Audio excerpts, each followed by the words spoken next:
ang araw ng aming educational field trip. Pumunta kami sa Zambales, kung saan matatagpuan ang Subic Safari at Ocean Adventure. Sabik na sabi ako na sumakay sa bus para sa aming educational field trip. Masaya ako kasi mahabang paglalakbay ito at hilig ko ang magmasid sa kapaligiran.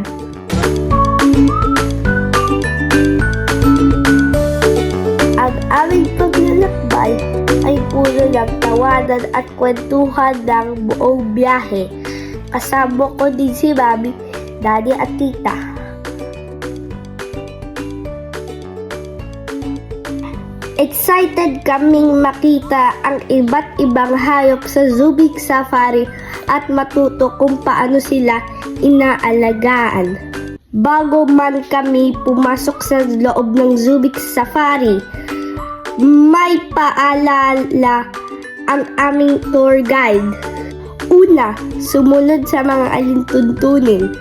Huwag hawakan ang hayop kung hindi pinapayagan.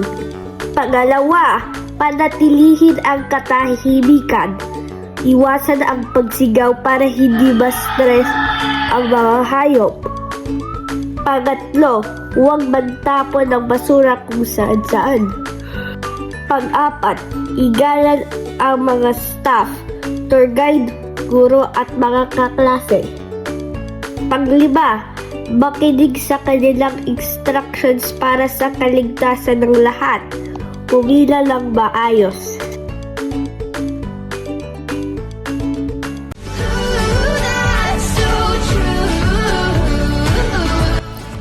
Nang makarating kami, nabangha kami sa mga iba't ibang uri ng hayop. Nakita namin nang malapitan ang mga ostrich, birds, horses, butterflies, snakes, reptiles, tortoise, tiger, crocodile, at iba pang mga hayop. Naranasan namin ang close encounter tulad ng pagdaan sa tiger safari na kakatakot sa unang pero masayang karanasan. Natutunan ko kung paano alagaan at protektahan ang mga hayop. Nakakatuwang makita ang natural nilang kilos sa kanilang tirahan.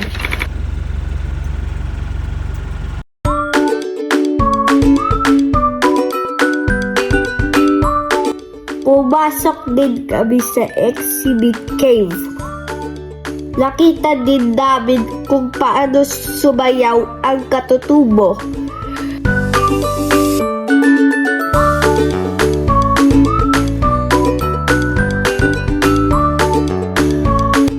Habang kami ay naglalakad, napansin ko na ang mga hayop ay maayos na inaalagaan at may tamang tirahan. Mahalaga ang disiplina ng mga bisita para sa kaligtasan ng lahat. Ang mga caretaker ay maalam at maingat sa kanilang trabaho. Napansin namin na masaya ang pagkatuto kapag actual na nakikita ang mga bagay, kalikasan at mga hayop ay dapat igalang at iprotektahan. Pagkatapos, nagtungo kami sa Ocean Adventure. Sumunod din kami sa mga paalala ng tour guide na maging maayos na manonood, tahimik at nakikinig habang may palabas. Pangalawa, huwag mang-abala. Iwasan ang pagtulak o pagharang sa view ng iba.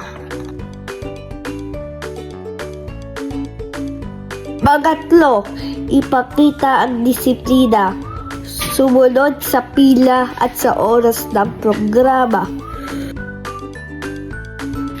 Pang-apat, lagaan ang kapaligiran. Itapon ang basura sa tamang lagayan. Sa Ocean Adventure, napanood namin ang 4 na kahanga-hangang palabas. Dolphin Show, Balancing Act, All-Star Bird Show, at Sea Lion Show. Pinaka-exciting ang Dolphin at Sea Lion Show. Namangha kami sa kanilang talino at kakayahan sa mga tricks.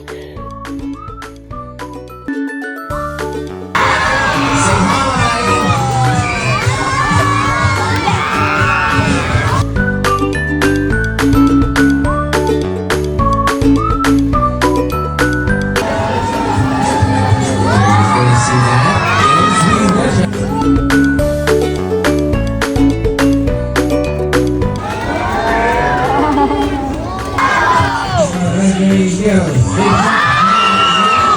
Just like that. Let's do it one more time. Alright. Alright, now how about this one? What do they do when you want to scratch their itchy skin? When they do this behavior called the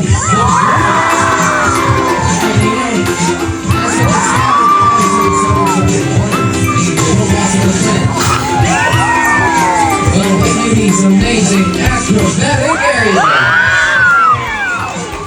Yeah, so do that. They can walk. So look at these. They can move around. Wow. Why is everybody having a round of applause?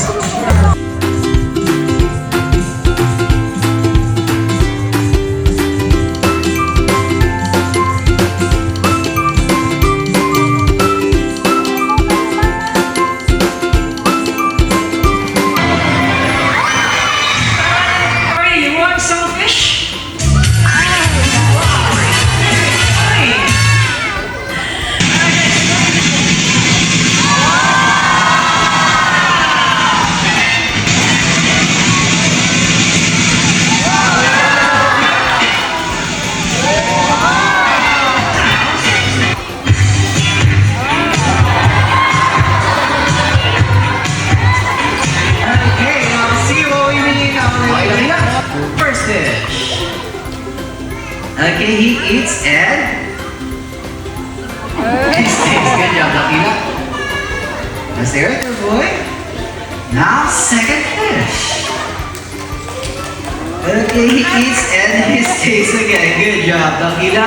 Now, throw it to the third fish. Try pulling him. Rub our hands, everybody. Come on. Louder. Let's do that. Here's the way to your right. Ready, Dakila? You're gonna have your third fish.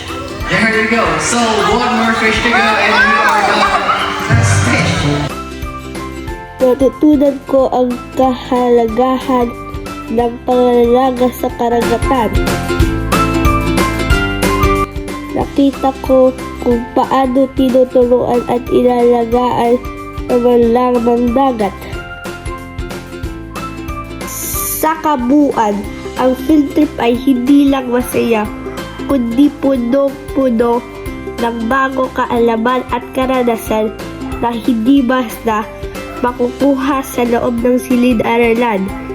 Ang pagsunod sa mga nintuntunin habang naglalakbay ay nagpapakita ng pagiging disiplinado, magalang at responsableng mag-aaral.